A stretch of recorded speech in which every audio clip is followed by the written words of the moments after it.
Menyusul Belanda, Hindia Belanda akhirnya memasuki masa perang setelah Jepang mengebom Pearl Harbor pada 7 Desember 1941. Persiapan perang memang tidak ideal karena terdapat ketegangan antara golongan Belanda dan legislator Bumiputra di Volksraad terkait anggaran pertahanan.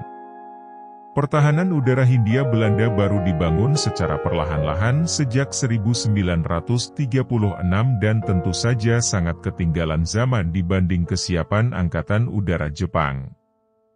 Seperti diungkapkan Susanto Zuhdi dalam Cilacap, 1830-1942, 2016, melihat Jepang yang sudah menduduki Malaya sejak permulaan 1942, pemerintah kolonial menyiapkan jalur pelarian ke Australia melalui Cilacap. Meski demikian, jalur ini sejatinya disiapkan untuk kalangan dagang dan sipil. Idealisme Tjarda agar pemerintahan kolonial tetap memperhatikan kemakmuran rakyat bergeming.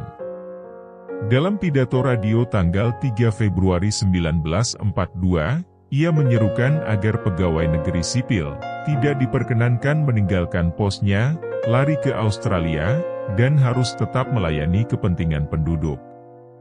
Tentu saja, cukup banyak pejabat yang tidak mengindahkan seruan ini dan menyelamatkan nyawa dengan lari ke Australia.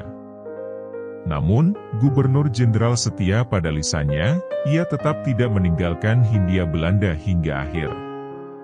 Ketika Batavia dinyatakan sebagai kota terbuka, pasukan Jepang boleh masuk, pemerintahan dipindahkan ke Bandung bersama dengan komando sekutu yang dipindahkan ke Lembang. Tjarda bersama sekelompok pejabat penting tidak bergabung bersama petinggi lain di Hotel Homan dan Preanger, tetapi tinggal di rumah residen. Akhir perang sudah hampir jelas dengan kekalahan di pihak Belanda. Armada Belanda telah luluh lantak pada Perang Laut Jawa dan sekutu memutuskan untuk memundurkan garis pertahanan ke Australia dan Jawa harus ditinggalkan, tetapi Tjarda tetap memutuskan tidak lari. J. C. Bijkerk dalam Vaarwel Tot Betretigen, 1974-297, mengungkapkan bahwa pada Sabtu 7 Maret 1942, bertepatan dengan hari ulang tahun ke-54 Gubernur Jenderal, Jepang menjatuhkan bom peringatan di muka kediaman residen tempat Tjarda tinggal. Malam itu juga rombongan memutuskan naik ke Lembang dan tinggal di Villa Meiling. Perundingan dengan Jepang sudah tidak terelakkan mengingat Bandung yang penuh pengungsi anak dan perempuan telah diancam bom. Minggu 8 Maret 1942, rombongan Gubernur Jenderal bertemu dengan Jenderal Imamura di Kalijati. Ada laporan pers yang menyebutkan bahwa Tjarda menandatangani penyerahan seluruh Hindia Belanda, namun hal ini tidak benar.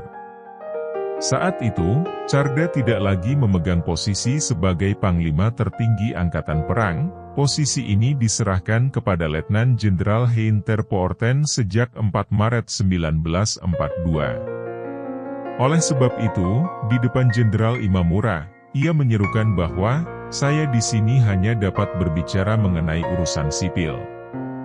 Namun, pihak Jepang tidak peduli dengan urusan sipil sehingga terjadi kebuntuan diplomatik dalam perundingan itu. Tjarda memang tidak ingin melanjutkan perang, tetapi kesepakatan yang diinginkan Tjarda adalah memperbolehkan Jepang masuk ke Hindia Belanda yang sudah dinyatakan terbuka tanpa penyerahan seluruh Hindia Belanda.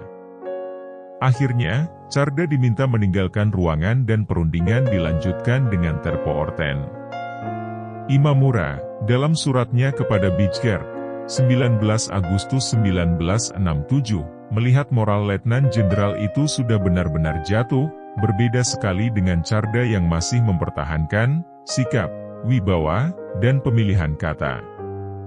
Ketika sekali lagi Tjarda diundang ke meja perundingan dan ditanya apakah ia akan menyerah, ia menggelengkan kepala. Demikian pertanyaan itu diulang-ulang hingga Jenderal Imamura habis akal.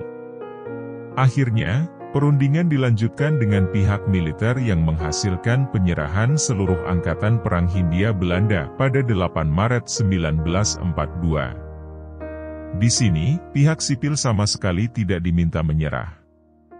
Ini adalah salah satu alasan yang mengharuskan Indonesia untuk menempuh jalur diplomatik sesudah proklamasi 1945. Sultan Syahrir yang menjadi inisiator langkah diplomasi itu tahu benar bahwa pemerintah sipil Hindia Belanda tidak menyerah secara legal kepada Jepang. Imamura mengungkapkan bahwa, jika saja pada waktu itu Gubernur Jenderal Tjarda menjabat pula sebagai Panglima tertinggi, suatu penyerahan dalam waktu kurang dari 10 hari tak akan mungkin terjadi. Tjarda memutuskan untuk tidak pergi dari Hindia Belanda dan bersama-sama dengan golongan Eropa lainnya masuk ke dalam tahanan Jepang. Perintah terakhir yang terdengar dari Gubernur Jenderal adalah seruannya agar Binnenlandsbestuur, Korps Pegawai Negeri Sipil, terus bekerja sekalipun di bawah Jepang untuk melayani penduduk. Dalam buku hariannya, 17 April 1942, Bijker, yang juga merupakan penduduk Eropa di Hindia, menulis, Gubernur Jenderal telah memutuskan untuk bersama kami sampai saat terakhir dan telah menerima akibatnya, dikurung dan dipindah-pindahkan, tanpa banyak bicara. Tjarda baru bebas setelah sekutu memenangkan Perang Dunia Kedua. Pada pertengahan Oktober 1945, Tjarda mengembalikan mandatnya sebagai Gubernur Jenderal karena ada konflik pandangan dengan Menteri Daerah Seberang Lautan, sebelumnya disebut Menteri Kolonial, Johan Heinrich Adolf Logeman. Tjarda tidak setuju tentang pandangan Logeman yang mengerdilkan arti penting dari golongan nasionalis Indonesia sebagai sekadar pengacau.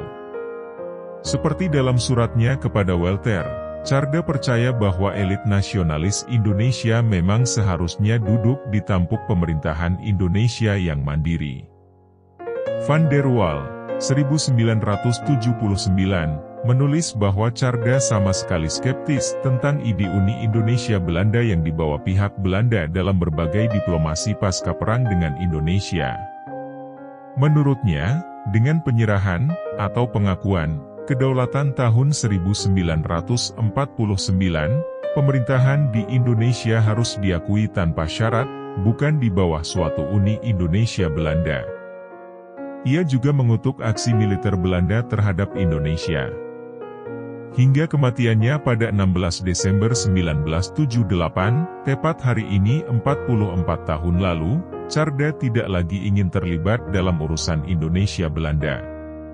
Bercermin dari hal-hal tersebut, tidakkah pandangan historiografi Indonesia terhadap sosok Tjarda yang tidak simpatik dan tidak membawa perubahan apa-apa, kurang tepat? Bila kita hanya memandang sisi politik yang tampak, mungkin kita akan sampai pada kesimpulan yang serupa dengan D.M. G. Koch dalam Om de Vrijheid, De Nationalistische Beweging in Indonesia, 1950, bahwa tidak ada zaman yang lebih membutuhkan perubahan dibandingkan masa Gubernur Jenderal terakhir Hindia Belanda, Tjarda. Namun, perubahan itu juga ada di luar lapangan politik, dan bukankah dalam lapangan politik pun Tjarda sama sekali tidak memberangus propaganda radikal golongan kebangsaan? Di sini, menjadi aneh untuk tetap memasukkan masa pemerintahan Tjarda dalam spektrum yang sama dengan De Jonge yang jelas-jelas konservatif reaksioner. Memang, meletakkan penguasa tertinggi negara kolonial sebagai pihak yang tidak jahat dan tidak antagonis, dapat meruntuhkan bangunan narasi sejarah nasional.